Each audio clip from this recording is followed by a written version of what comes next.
Alright y'all, real quick, I just wanted to show you real quick how to diagnose a no start condition in a car that just clicks, okay?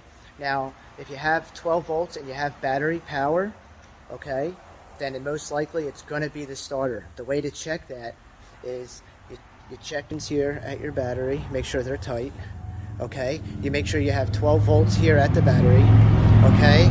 Then you will lift the car, have somebody in the driver's seat, and you'll lift the car, have somebody in the driver's seat, and I'll show you exactly what to do.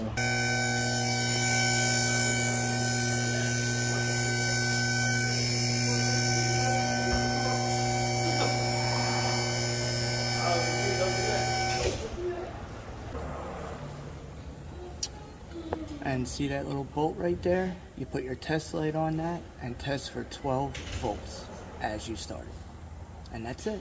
If you have right up in here, I'm gonna see the dials. I'll take a picture. Alright, thank you.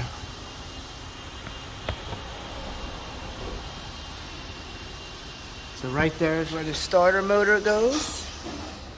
Here's the old starter motor and the new starter motor. Nice and easy. Whoa! It's all about getting the money.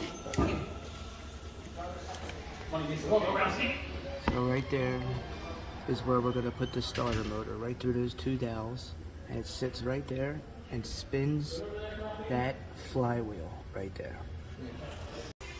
Alright guys, this is the fin right here. There it is, the new one.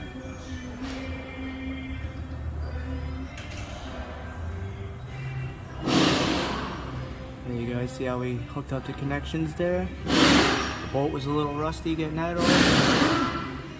And up there too, but other than that, it was nice and easy. That's the starter motor 2010 Ford Escape.